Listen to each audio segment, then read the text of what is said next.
Hello வணக்கம். இது உங்கள் சிவி ஜோன். எல்லாரும் எப்படி இருக்கீங்க? இனி பார்த்தீங்கன்னா தரமான சூப்பரான ப்ரொமோட் வந்திருக்கு. இந்த ப்ரொமோட்டோ பார்க்கும்போது நல்லா வேணும் விஜய் விஷாலுக்கு. ஏன் அப்படின்னா ரொம்ப ஒரு பீலாமன்னன். ஐயோ, பீலாமன் கரெக்டான ஒரு பேர். இப்போ தான் டக்குன்னு வருது வாயில்.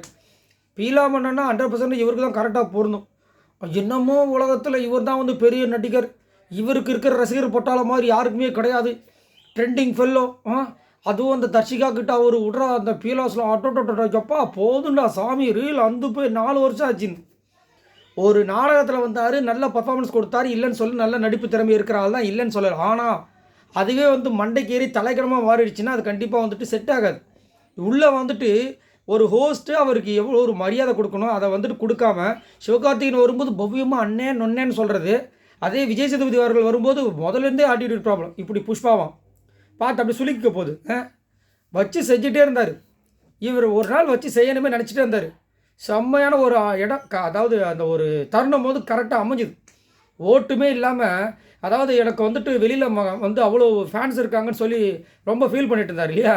அதை வந்துட்டு உனக்குலாம் ஃபேனே கிடையாது, வீட்டில் வந்துட்டு வேணால் டேபிள் ஃபேன் மட்டும் வச்சிக்க, மற்றபடி இந்த விசிறிலாம் எதுவும் கிடையாது, உனக்கு ஓட்டு கம்மி, நீயே ஹாட் சீட்டில் தான் உட்காந்துருக்குன்னு சொல்லிட்டு தர்மடி கொடுத்து உட்கார வச்சிட்டாங்க. சொல்லுங்கள், நீங்கள் 2 பேரும் சொல்லுங்கள், உங்கள் 2 பேரில் யார் போவாங்க சொல்லுங்கள். அப்படிம்போது 2 பேரும் பேந்த முழிக்கிறாங்க. ஐயோ, உன்னால் நான் கேட்டு என்னால் நீ கேட்டன்ற மாதிரி பார்த்துட்ருக்காங்க. இவங்க 2 பேரால் அந்த பிக் பாஸ் ஷோவே கெட்டு போச்சு. ஒரு லவ்வும் ஒரு சில விஷயங்கள் நம்ம பிக் பாஸில் பார்த்துருக்கோம். எவ்வளோ இந்த கவின் லாஸ்லியா நிறைய காதல் பார்த்துருக்கோம். ஆனால் இது வரைக்கும் பிக் பாஸில் மலர்ந்த காதல் உருப்பட்டதாக சரித்திரமே இல்லை. அது வேறு விஷயம்.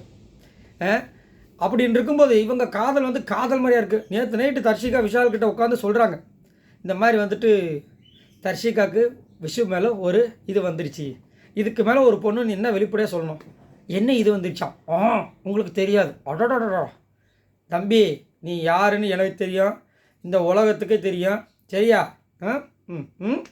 அப்படின்ற மாதிரி இருந்துச்சு. அப்புறமா வந்து சரி அவங்க சொல்ல மாட்டாங்க, நீங்களா சொல்லுங்கன்னா அருண் விஷாலாக தான் இருப்பார். ஏன்ப்பா என்னப்பா பொசுக்குன்னு விஷால்னு சொல்லிட்டு, ஏன் தர்ஷிகா அவங்க கண்ணுக்கு தெரியலையா? இல்லை அந்த பொண்ணு பாவம், ஓ சூப்பர் அப்படின்ற மாதிரி இருந்துச்சு. அடுத்தது ரஞ்சித் சார் தான் சூப்பர், 4வது வாரத்துலேருந்து அந்த பொண்ணை காணுமா, நீங்கள் நான் முதலேருந்து காணும், அதை சொல்லிட்டு இருப்பாங்க. கேப்டன் நீங்கள் ஒன்று பண்ணீங்களா, ஐயோ எப்பா முடியலடா சாமின்ற மாதிரி இருந்துச்சு. அடுத்தது வந்துட்டு தீபக் வந்துட்டு தர்ஷிகா அப்படின்றார், அவர் சொல்ல மாட்டார், உங்களுக்கு தெரியும். அருண் விஜய் விஷால்னா அவருக்கு 2 கண்ணு மாதிரி. சரி. அடுத்தது முத்துக்குமாரன் தான் தரமான ஒரு அடியை கொடுத்தார். ஏன்னா தர்ஷிகா மேலே ரொம்ப ஒரு அதிருப்தி கோபத்தில் இருக்கார். ஏன்னா கடைசியாக பார்த்தீங்கன்னா தர்ஷிகாவுக்கு முத்துக்குமாருக்கு செம்மையாக ஒரு வாக்குவாதம் வந்திருக்கு. அதில் வந்து தர்ஷிகா, நீங்கள் அந்த வலியை அனுபவிக்கணும், நான் வழியில் துடிச்சிருப்பேங்க, எனக்கு பதில் ஒருத்தன் கஷ்டப்பட்டு தானே நான் வழியிலே செத்துருப்பேங்க, அந்த வலி உனக்கு வரணும், அப்போ நான் சாவணும்னு சொல்கிறீங்களா வழியில்? ஆமான்ட்டாங்க. என்ன ஒரு நல்லண்ணா, ஆமாவா? ஆமாம், அந்த வழி நீ அனுபவிக்கணும்னு நான் நினச்சேன். ஏங்க அது ஒரு டாஸ்க்கு தானே, டாஸ்க்காக இருந்தாலும் அந்த டாஸ்கில் மற்றவங்களோட உழைப்பு நீ கெடுத்துட்டேன். நீங்கள் மொத்தமாகவே எல்லாத்தையும் கெடுத்து விட்டீங்களே, அப்போ அது என்னோடது, நீ பண்ணது தப்பு, நான் பண்ணது தப்பானாலும் நீ கேட்குறவளை வச்சுக்காது. ஓ ரைட், உனக்கு வருமா ஒரு நாள் ஆப்பு வந்துருச்சு. இன்றைக்கி தர்ஷிகா வெளியே போகிறாங்க. சொன்னார் சூப்பராக, என்னத்தம்மா சொன்னார், இத்தனை நாளாக தர்ஷிகாவை காணும்னு சொல்லும்போது அவங்க ரியலைஸ் பண்ணல, ஆனால் இந்த வாரம் அவங்க ரியலைஸ் பண்ணிட்டாங்கன்னு நினைக்கிறேன், அதனால் தர்ஷிகா தான் வெளியே போகிறாங்கன்னாரு. செம்மையாக இருந்துச்சு. அதே மாதிரி தர்ஷிகாவுக்கு தெரிஞ்சு போச்சு, அதனால தான் வந்துட்டு தூங்குற ஒரு நைட்டு தூங்கி டப்பக்குன்னு எழுந்திரிச்சாங்க. என்ன அப்படின்னா, உங்ககிட்ட நான் சாரி கேட்கணும். என்ன அது சாரி, அப்படியே போதையிலே பேசுகிற தூக்கத்தில் பாவம், அப்போ கூப்பிட்டு எழுப்பி சொல்லணுமா உங்களுக்கு? ஏம்மா சாரி கேட்கறதுக்கு கூட டைம் இல்லையா?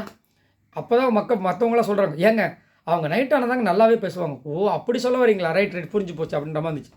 சரி, இப்போ பார்த்தீங்கன்னா ஹாட் சீட்டில் வச்சு 2 பேரும் தர்மடி கொடுத்து கடைசியில், அதாவது என்ன அர்த்தம்னா 2 பேரால் தான் நீங்கள் இப்போ ஒருத்தர் வெளியே போகிறாங்கன்றது தான் அர்த்தம். அது சொல்லாமல் சொன்னது.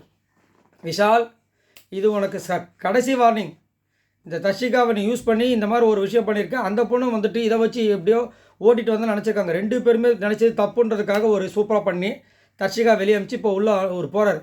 இதுக்கப்புறமும் ஒரு நல்ல கேமை கொடுக்கல அப்படின்னா நம்ம யாராலையும் காப்பாற்ற முடியாது. அடுத்த வாரமே போனாலும் பரவாயில்ல, போனது தான். ரஞ்சித் சார் இருக்க இவர் வெளியே போனாலும் ஆச்சரியப்படுறதுக்குல. சரி, நீங்கள் உங்களோட கருத்தை சொல்லுங்கள், உங்களுக்கு பார்க்கும்போது எப்படி இருந்துச்சு? அது மட்டும் இல்லாமல் விஜய் விஷாலுக்கு தேவையான ஒரு மரநடியாக தான் நான் பார்க்குறேன். உங்களோட கருத்தை சொல்லுங்கள். அதே மாதிரி போகிறதுக்கு முன்னாடி என்னென்ன அலப்பறைகள் பண்ண போகிறாங்க தெரியல தர்ஷிகா போகும்போது. ஆனால் இவர் பண்ணுறாரோ இல்லையோ, இவரும் கண்டிப்பாக பண்ணுவார். ஆனால் பவித்ரா அன்ஷிதா பண்ண போகிற அலப்பறைகளுக்கு ஒன்றும் சொல்கிறதுக்கு. சரி, நீங்கள் உங்களோட கருத்தை சொல்லுங்கள். பாய் நண்பர்களே, மறக்காமல் இந்த வீடியோக்கு ஒரு லைக் பட்டன் தட்டி விடுங்க, சப்ஸ்கிரைப் பண்ணுங்கள்.